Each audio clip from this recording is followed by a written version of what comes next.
wasiirka wasaaradda duulista iyo hawada Soomaaliland Farxaan Aadan Haybe iyo wafdi uu hogaaminayo ayaa maanta gaaray garoonka diyaaradaha Aadan Isaaq International Airport oo ku yaala magaalada Boorama. Socdaalka wasiirku ku tagay garoonka ayaa waxa goobjoog ka ahaa gudoomiyaha gobolka Awdal Mustafa Cabdi Ciise Shiine iyo sidoo kale duqa degmada Boorama Maxamed Xuseen Maydhane. Ujeedada wafdigan ayaa waxa uu daarnaa dhagax dhig lagu sameeyay garoonka diyaaradaha Aadan Isaaq International Airport. Ugu horeyn waxa madashaasi ka hadlay isku duwaha duulista iyo hawada gobolka Awdal Cabdi Ibrahim Axmed.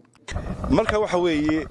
waxaan maanta loo yimi qorshahaygu ahaa in xajii garoonka la saxo siligi oo la dhameystiray wixii oo la hagaajiyay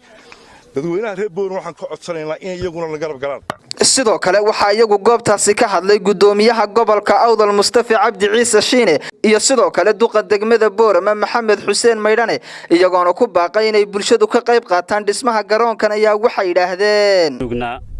ما هو شخص ليه هو دنجود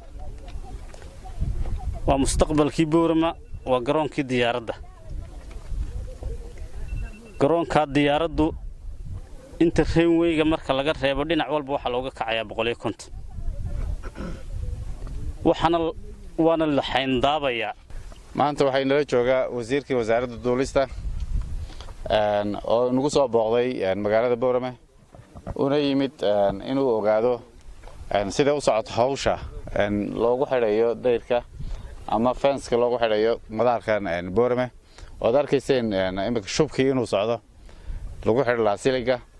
ka hor intaan la gaarin geedaar la dhiso taasina waxay noqonaysaa in la asteeyo lana sunto dhulka uu leeyahay madaarka si aad maqlayseen mas'uulkii wasaaradda gobolka uga hadlayay runway-ga marka la joogo dhinac walba labada dhinac wuxuu noqonayaa 150 cabirkiisu